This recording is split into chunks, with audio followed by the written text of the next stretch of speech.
आप सभी को उपासना शर्मा का नमस्कार। मैं अपने कुछ विचार अभिव्यक्त करने जा रही हूँ। देखिए, दुनिया में दो तरह के लोग होते हैं।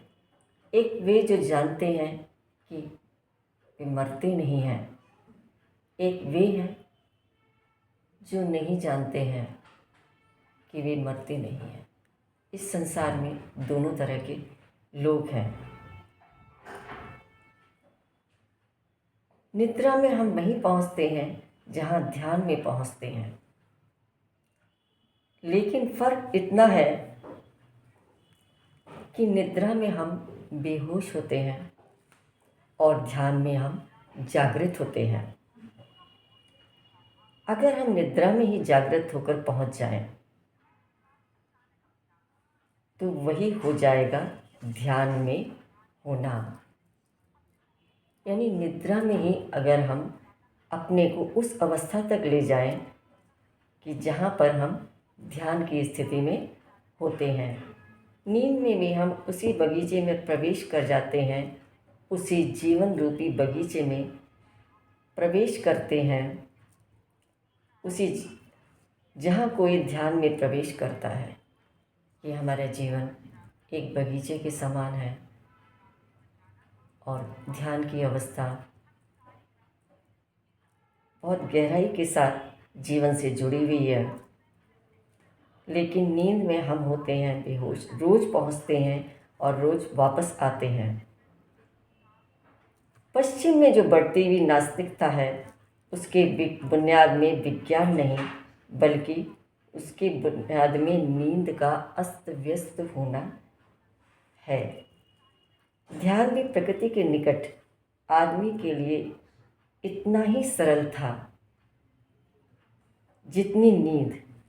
प्रकृति के निकट जो आदमी जितना अधिक रहता है, उस व्यक्ति के लिए नींद भी उतनी ही निकट रहती है, ध्यान भी उतना ही निकट रहता है। ध्यान चला गया तो दुनिया लगभग अधार्मिक हो जाएगी। नींद चली जाएगी तो दुनिया लगभग पूरी तरह से अधार्मिक हो जाएगी।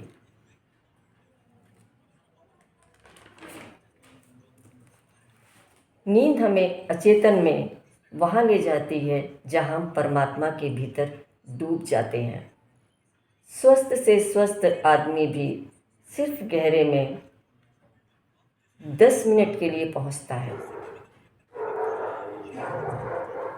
और 10 मिनट के लिए ऐसा क्षण आता है जब आप पूरी तरह डूब जाते हैं, जब सपना भी नहीं होता है। अर्ध निद्रा, अर्ध जागृत स्थिति ही सपना होता है। असल में परमात्मा के बाद नींद ही बड़ा रहस्य है। जितना अहंकार बढ़ता जाता है, नींद उतनी ही कम होती जाती है। अहंकारी व्यक्ति की नींद खत्म हो जाती है। वह 24 घंटे अपने मैं को जागृत रखता है। यानी जब व्यक्ति में मैं जागृत होता है तो उसकी नींद अस्त व्यस्त रहती है। वो किसी भी कार्य को ठीक प्रकार से करने में स्वयं को सरल महसूस नहीं करता है, स्वयं को स्वस्थ महसूस नहीं करता है। मैं के रहते नींद असंभव है। मैं के रहते परमात्मा में प्रवेश असंभव है। नींद और परमात्मा में प्रवेश एक सी बात है।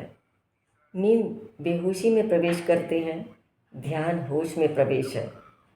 एक बार व्यक्ति ध्यान से भीतर प्रवेश कर जाएगा तो वह कभी बेहोश नहीं होता। इसे योग निद्रा कहते हैं। ध्यान धीरे धीरे जीवन के स्रोत पर खड़ा कर देता है, फिर उसी में हम जीने लगते हैं।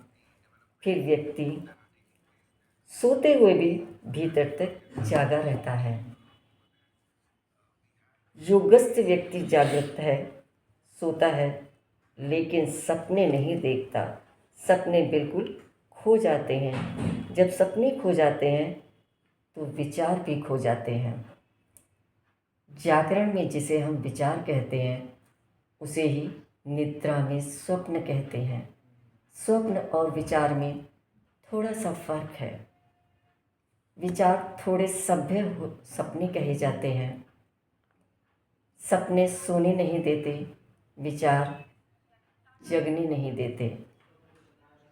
इन बातों को समझ लेना आवश्यक है। अगर सपने खो जाएं तो नींद पूरी हो जाए, विचार खो जाएं तो जागरण पूरा हो जाए, अगर जागरण पूरा हो जाए तो निद्रा पूरी हो जाए। तो निद्रा और जागरण में कोई विशेष अंतर नहीं रहता। जागने में और उसकी चेतना में कोई फर्क नहीं पड़ता। जागने में शरीर श्रम में होता है, सोने में शरीर विश्राम में होता है। नींद और ध्यान की शर्तें लगभग समान हैं। शरीर को शिथिल कर, श्वास को शिथिल कर, विचार को छोड़ दें, लेकिन अंतिम शर्त में अंतर है। नींद का कि अब सो जाएं और ध्यान का कि अब जागें। नींद को सोना और ध्यान को जागृत अवस्था का प्रतीक कहा गया है। ध्यान ऑटो हिप्नोसिस में आत्म सम्मोहन में क्या अंतर पाता है? वही अंतर है जो नींद में और ध्यान में है। नींद है प्राकृतिक रूप से आई हुई और आत्म सम्मोहन भी निद्रा है, प्रयत्न से लाई हुई।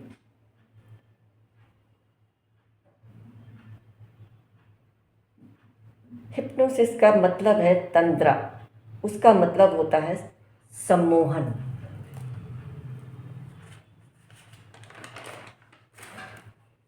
एक ऐसी नींद जो अपने आप आ जाती है, एक ऐसी नींद जो लानी पड़ती है।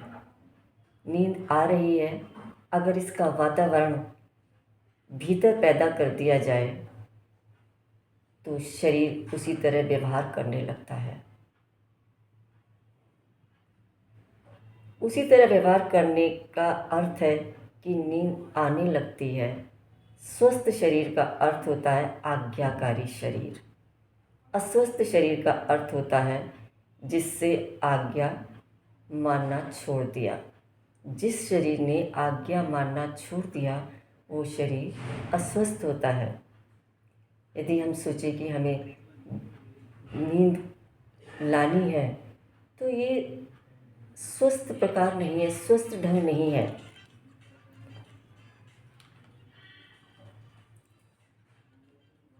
स्वस्थ शरीर हमारे अनुकूल चलता है। जब वह आज्ञा मानना छोड़ देता है तो हिप्नोसिस का मतलब, सम्मोहन का मतलब इतना ही होता है कि शरीर को आज्ञा देनी होती है और उसको आज्ञा में ले आना है।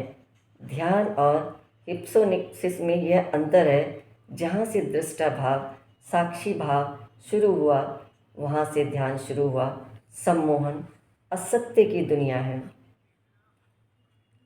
जैसे आपसे कहा जाए, यह भाव करें कि शरीर शिथिल हो रहा है, तो यह सम्मोहन है, यह आत्म सम्मोहन है। हम जीवन में जिन भूलों से बहुत सचेत होकर बचना चाहते हैं, अक्सर उन्हीं से टकरा जाते हैं। उन्हीं में से सम्मोहित हो जाएं। हम जीवन में जिन भूलों से बहुत सचेत होकर बचना चाहते हैं, अक्सर उन्हीं से टकरा जाएंगे, उन्हीं से हम सम्मोहित हो जाएंगे।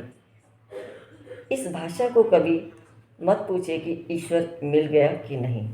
जिस दिन आप जागेंगे उस दिन पाएंगे न कुछ खोया है, न कुछ कहीं गए हैं, न कहीं कुछ मिटा है, न कुछ मरा है। जो वह है, उस दिन सब यात्रा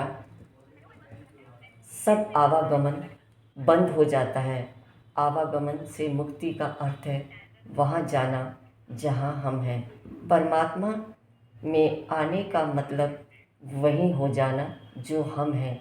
भीतर जागते हुए भीतर देखते रहें। जीवन को स्वस्थ रखने के लिए अनुशासन का होना अति आवश्यक है।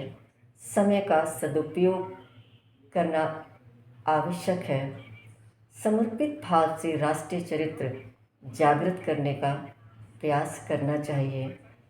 यदि हमारा शरीर स्वस्थ है, हमारा मन स्वस्थ है और हम आत्मानुशासित है, हमने अनुशासन से जीवन को जीना सीख लिया है, तो हम अपने राष्ट्र को भी उन्नति के मार्ग पर हम ले जा सकते हैं। राष्ट्रीय चरित्र को हम आगे जी सकते हैं।